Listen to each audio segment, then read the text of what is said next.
I killed the light and the only man who ever loved me without conditions. One night, one confession. And he grabbed his chest and hit the carpet before the sentence was finished. The ambulance lights painted our bedroom red and blue. He lived. The husband I knew didn't. If you can stand 12 minutes of raw truth, stay. I'll give you every piece, and then I'll beg you for the way back. We were married 8 years. 8 ordinary, beautiful years. He left a sticky note on the coffee pot every single morning. Love you more today.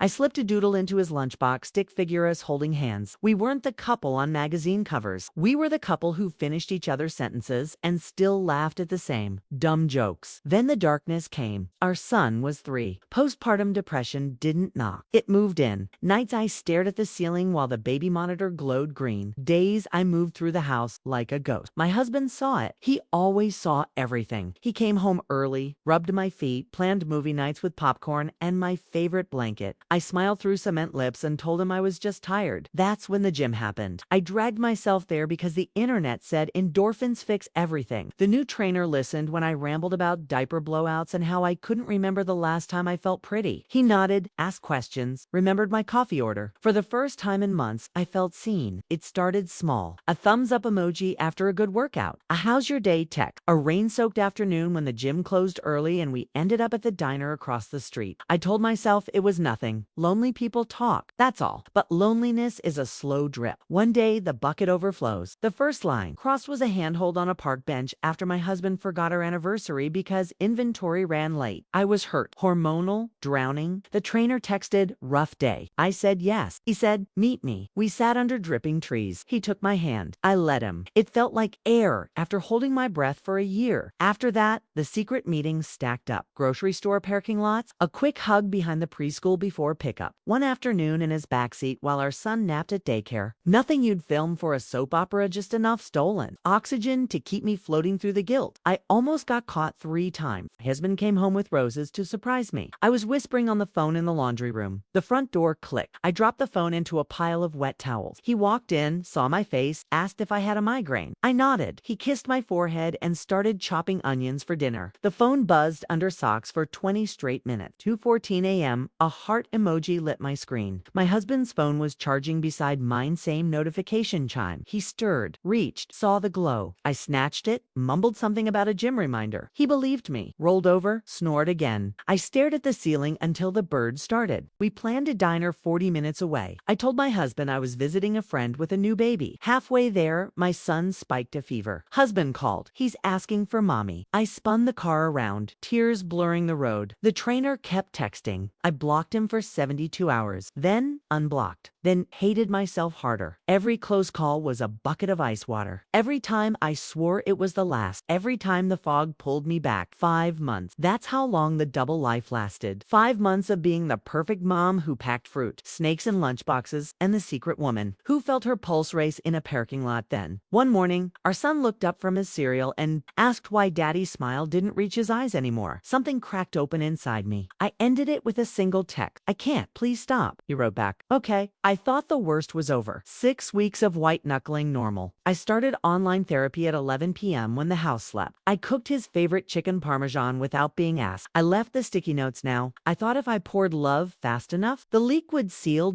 Secrets don't work like that. One night I woke at 3 a.m. choking on the words. My husband was snoring beside me, one arm flung across my pillow like always. I shook him awake. I have to tell you something. He rubbed his eyes, smiled, sleepy. Morning, babe. No, now, I told him. Not the movie version details, just the truth. The loneliness, the text, the parking lot, the lies. I watched his face drain of color with every syllable. When I said I ended it, he clutched his chest, gasped my name once, and folded to the floor. I screamed. I dialed 911 with shaking fingers. I tried CPR between sobs, counting compressions out loud like the YouTube video I'd never thought I'd need. The paramedic said stress-induced cardiac arrest. ICU. For days. I sat in the hallway holding his wedding ring because they'd cut his shirt off. He came home on a Wednesday. I'd scrubbed the house with lemon cleaner until my fingers pruned. He walked in, looked around, said, "Smells nice," and went to the garage. That was 9 months ago. He's alive. He goes to work. He builds Lego towers with our son. He says good morning and good night in the same flat tone. The sticky notes stop. The lunchbox doodles stop. When I reach for his hand across the dinner table, he lets me hold it, but his fingers stay limp. Some nights I find him asleep on the couch, TV flickering, like our bed is suddenly foreign. Some mornings he's in the garage at 5 a.m. lifting weights he never touched before. I asked once, "Do you want me to leave?" He looked at me a long time and said, "Where would you go?" That was our longest talk in weeks. We started couples therapy 3 months ago. He shows up. He answers the counselor's questions. When she asks how he feels, he says fine and changes the subject. Individual therapy for me is a lifeline. For him, it's a checkbox. I cook his favorite meals. I wear the perfume from our first date. I plan movie nights he attends like a polite guest. The silence has weight now. It sits between us at red lights, in the bleachers at preschool graduation, under the covers at 2 a.m. I'm telling you this because the guilt is a second heartbeat. It wakes me at 4 a.m. whispering that I murdered the best part of him. I need air. I need a map. Viewers, if you've been the cheater, the cheated on, the counselor, the friend on the sidelines, what actually helped? Not the Hallmark answers. The gritty, everyday bricks that rebuilt something real.